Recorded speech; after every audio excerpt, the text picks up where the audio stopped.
And welcome everybody to another edition of the GSMC Sports Podcast, brought to you by the GSMC Sports Network. As always, I'm your host, Kenneth Gruenfelder, and it's great to have you guys here on this Thursday, April 10th.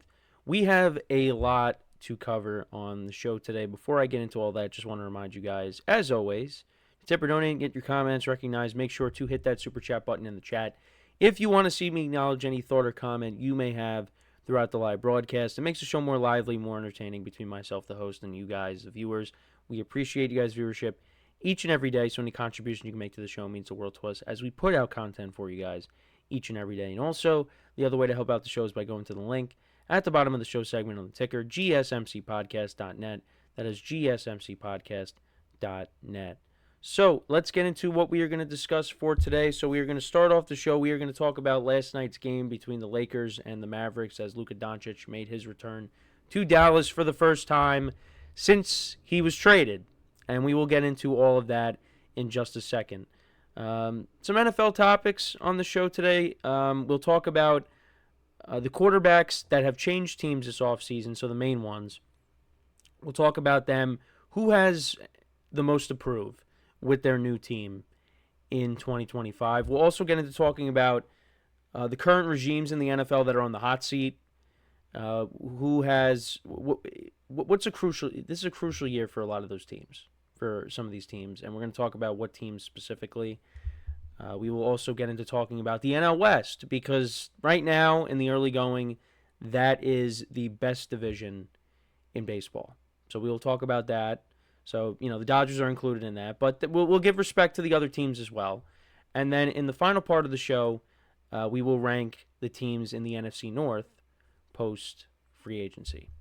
So let's get into the first topic, which is talking about Luka's return to Dallas last night.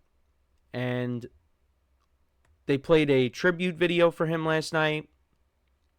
Very emotional. He was in tears watching it, and in the post-game interview, he said he didn't know how he was going to be able to play in the game, but he played, and he played very well. He got off to a little bit of a shaky start, but, he finished with 45 points. I think he had 31 at the half. Yeah, he had 31 points at the half in 18 minutes. And it was weird because every time he had the ball to start off the game, the crowd was cheering, even when he scored. Now, there were a lot of Laker fans there last night, so they also were playing a role in that, but every time he touched the ball, the crowd was cheering in the early going. And the Fire Nico chants were in full force last night. When he checked out for the final time last night, Fire Nico was going crazy. The Fire Nico chants were going crazy. And he was there, Nico Harrison, and I give him a lot of credit for going to the game and being in the arena for that. But it was crazy. I don't think you've ever seen something like that before. When you, like, Michael Jordan, when he made his return to Chicago with the Wizards, I believe that it was like a 5-minute standing ovation. I don't know what specifically happened in the game, but there was that. You talk about some of the returns in the NFL, like when Peyton Manning returned to Indy for the first time, when Tom Brady returned to New England for the first time. They got cheers before the game, but once, the team lineups were announced and when the game started, Colt fans were cheering for the Colts, Patriot fans were cheering for the Patriots. I think this is similar, believe it or not, to something Yankee related. Now, I think my mom and my dad were there for this, but when Tino Martinez made his return to the Bronx for the first time since he left, he hit a home run against the Yankees. He was with the Cardinals at the time. And Yankee fans were cheering for him. They wanted a curtain call. So I guess maybe that, in that way, is kind of similar. But the thing is, the other situations that I just brought up, those guys signed elsewhere. Luka was traded. Dallas fans feel like he was taken from them in a trade that shocked everybody. Nobody expected that to happen, other than, the Mavericks front office was trying to work on it behind closed doors. And, he was very upset about it. He thought he was going to be in Dallas forever. But that didn't happen. So, Dallas fans, like I said, they have a right to do what they did last night. Because you don't trade this kind of player. Now, they could tell you why, the reports out there, why he was traded and all that, but he's one of the best players in the NBA. You don't trade that. And they could have gotten more for what they, gave up, what they ended up getting.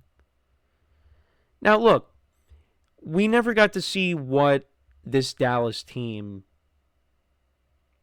would have looked like at full strength post Luka. We never got to see that because, Anthony Davis, his first game with the Mavericks, he got hurt. Gafford, Derek Lively, Kyrie Irving, all these guys got hurt. So we never got to see what the product on the court looked like at full strength. So Nico Harrison's going to get another year, right? But if the Lakers go on a deep playoff run and they win the championship, already last night, it's a bad look when Luka's dropping 45 points. You got to hope this Dallas team is healthy next year, because if it's not, or it just doesn't perform well, could be out of a job. It's a bad look. Mark Cuban was there last night, and Dirk Nowitzki was there last night. Luka never should have been traded. He shouldn't. Now, for the Lakers, good for them. You got your franchise player once LeBron James retires. But, it's still like one of the most shocking and head-scratching trades you will ever see. So I know we kind of talked more about the general stuff, but, this was a competitive game last night. The Mavericks did hang around for a while. They did take the lead at one point early in the fourth quarter, but the Lakers ultimately won this game. Luka had 45 points, like I said, 8 rebounds, 6 assists, like you see here on the graphic. Austin Reeves actually, wasn't great. Only had 11 points. He was due for a low-scoring game. He's been on a heater the last several games. LeBron James had 27 points. Rui Hachimura had 15. And then for the Mavericks, their leading scorer last night was Najee Marshall. He had 23 points. P.J. Washington had 14. Anthony Davis had 13. Klay Thompson only had 6. And comparing both teams, Mavericks shot 50% from the field. Lakers shot 46.7%. Both shot around 33% from 3. Lakers were better with their free throws. But that was a big win for the Lakers last night. We did see some crushing losses for some teams, like the Warriors. They lost on a buzzer beater. Harrison Barnes, the former Warrior, hit a buzzer beater 3 at the end of the game to beat them. So now the Warriors are the 7th seed, and they could be in the play-in right now. The Grizzlies right now, they're back in the 6th seed. Denver, post Michael Malone, won their game last night, so they're still the 4. The Lakers right now, 2 more games against the Rockets and the Trailblazers.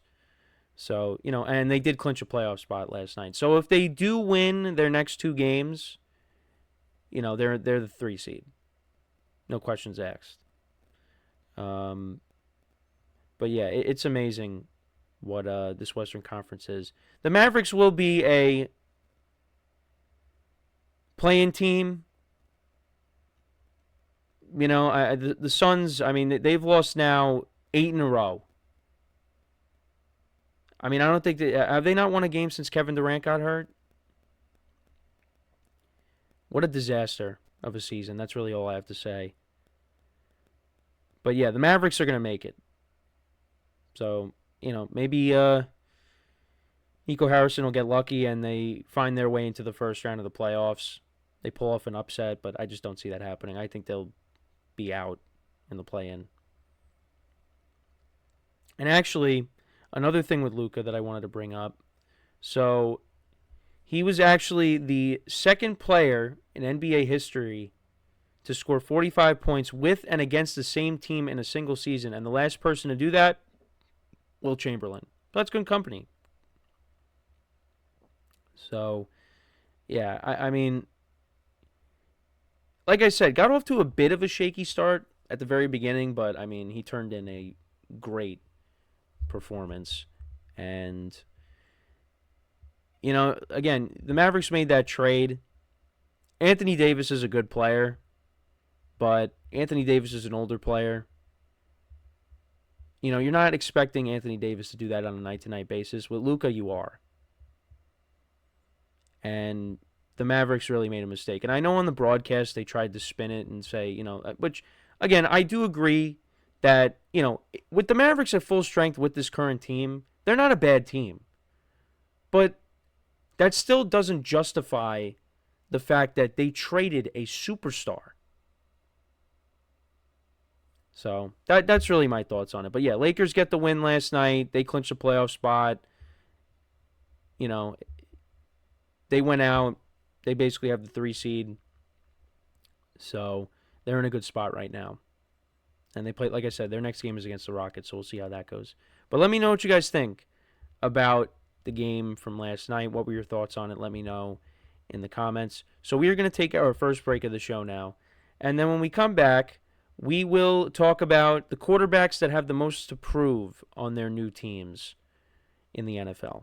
So with that being said, stick around, and we'll be right back here on the GSMC Sports Podcast.